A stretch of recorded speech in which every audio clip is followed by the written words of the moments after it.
In this example, we're going to compute the following indefinite integral using partial fraction decomposition. Remember, whenever we use partial fraction decomposition, there's really 4 steps or so that we actually do in this process. The thing I want to point out is 3 of these steps are really algebraic, as in there's no calculus in doing that. Hopefully the calculus just comes in this very last step when we go ahead and actually perform the integration on something that we're hoping looks very much more easy to integrate compared to the original rational function that we're given. So in this case, we're given this rational function, x plus 6 all over x squared minus 2x. So let's start going through these steps.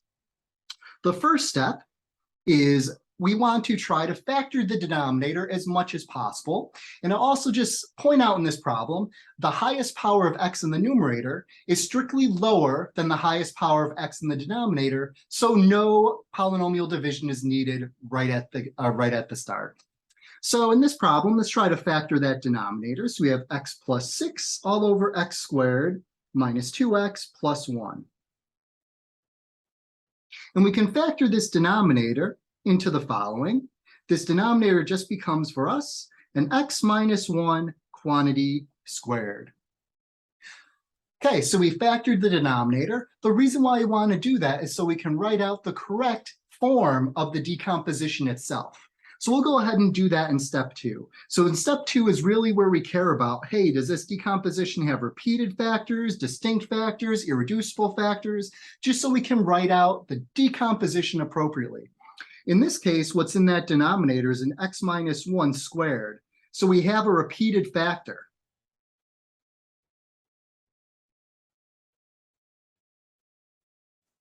And what that means is we basically need the same amount of terms to, for that repeated factor as the power that it's repeated. So in this case, we have this power of 2, as in the repeated factor is repeated twice. So we'll need 2 terms on the decomposition side to actually help us compensate for that. And the way in which we handle these repeated factors is we'll have an unknown all over that repeated factor itself. So in this case, an x minus 1. And that will be raised to the first power in our decomposition. But then we have another additional term that is another unknown, say b, all over that repeated factor, x minus 1, except this time raised to the power 2. And remember, this power 2, we go up to the same power in that original repeated factor. So if this x minus 1 was originally raised to the 4th power, we would need 4 terms on the right-hand side for that. In this case, we just have a factor or a power of 2, so we only have 2 terms on the right-hand side. All right, so once we have that decomposition written out, again, now we have these unknowns, a and b, that we're going to try and solve for using algebra. So because we have 2 unknowns, we're looking to set up 2 equations to help us solve for those. And the way in which we can do that is starting off with what we have. So just rewriting the previous line, x plus 6 all over x minus 1 squared equals what we had for that decomposition, a over x minus 1 plus b all over x minus 1 quantity squared. And the next step that we're going to do is take the denominator on the left-hand side and basically multiply it or cross-multiply to the right-hand side. Or you can imagine we have an equation. So what we do to one side of the equation, we do to the other. So we multiply both sides of the equation by x minus 1 squared. So let's go ahead and do that. So on the left-hand side, x minus 1 quantity squared. On the right-hand side, I'm going to be careful with parentheses. So I'm going to or square brackets and make sure that I'm multiplying everything on the right-hand side by that x minus 1 squared. All right. Well, on this left-hand side, what we see happens now is, well, the x minus 1 squareds go away. So this left-hand side, we're left with just what was in that numerator, an x plus 6. On this right-hand side, we're going to want to distribute this x minus 1 squared into each of these terms inside of the square brackets. So when we go ahead and do that, we'll see that, well, we'll have this a over x minus 1. And we'll multiply that by an x minus 1 quantity squared, plus this b all over x minus 1 squared. being multiplied by that x minus 1 squared. So we'll see some cancellation occur on this right-hand side, namely that, well, a factor of x minus 1 will cancel out of this first term. So we'll just be left with a 1 factor of x minus 1 there. So let's just write what we have. That left-hand side stays the same as x plus 6. The right-hand side now for us just becomes a times a single factor of x minus 1 plus, let's see what we have left in the second term. The x minus 1 quantity squares both cancel out, so the second term is actually just plus b. And actually from this stage, we're going to distribute this a into that x minus 1 and basically just do a little bit of arithmetic right now. So left-hand side is still x plus 6. Right-hand side gives us an a times x minus a, and then plus b. Okay. So that is just distributing that a into the x minus 1. It's actually at this stage now that we can set up our system of equations for those unknowns. So the way in which we're going to do this, we're going to think about this as in the left-hand side of the equation equals the right-hand side. So we're going to compare powers of x to the first, or x to the 0, which are just constants. So first, let's take a look at all the terms that have x's attached to them on the left-hand side. Now would just be this single x term there. The coefficient on that x on the left-hand side is just a 1. So we can really just think of this on the left-hand side, the terms with the coefficient of just x stuff is just a 1.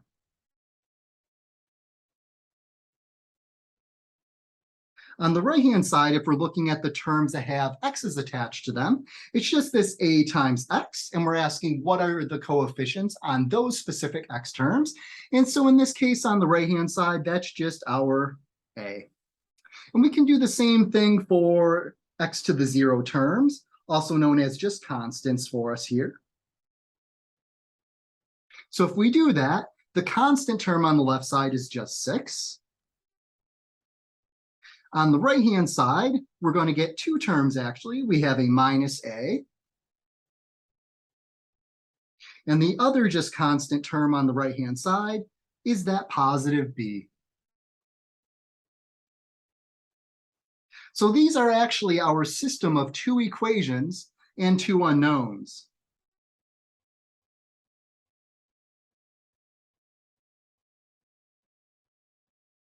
And now to take us back, we're hoping to solve for a and b, those unknowns, to give us the actual partial fractions decomposition.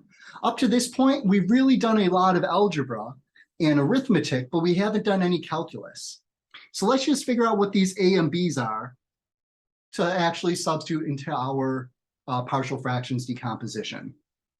Well, in this case, we are told that a is equal to 1. So I'll call this equation 1 for us. And we can use this to substitute into equation 2, that bottom equation.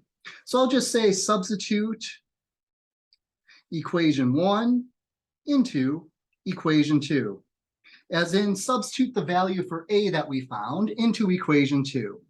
So let's take a look and see what that looks like. So we have 6 is equal to minus a plus b. And now remember from equation 1, we are told that, well, a is equal to 1. And that's, again, coming from equation 1 for us. So if we just write equation 2 again, except this time substituting that in for a, we have minus 1 plus b. And now we have this single equation fully in terms of one unknown, so we go ahead and solve for b. And in this case, we find that b is equal to 7. So we're able to find both of those unknowns for partial fractions decomposition by doing a little bit of algebra, setting up two equations, doing some substitution, and finding those unknowns. All right, so let's put this back into our decomposition. So our decomposition was x plus 6 all over x minus 1 quantity squared plus a all over, oops, that's not equals, that is a, or it says not plus, that is an equals, a over x minus 1 plus ab all over x minus 1 quantity squared. So that was our original partial fractions decomposition. And then we needed to go ahead and ask ourselves, hey, what are our a and b in this decomposition? So we just did all of that algebra. And now it's time to actually substitute that information in. So for a, we found that a from up above, a was equal to 1. So just substituting that in now. And similarly, we just found that b is equal to 7 here. So we can substitute that information in as well too. And now we have this relationship between our rational function that were originally given and how we can write it in this partial fractions decomposition. And remember, what partial fractions decomposition really does is actually finding common denominators and adding fractions together. It just does it in reverse. So this brings us to step 4 now, actually doing the integral.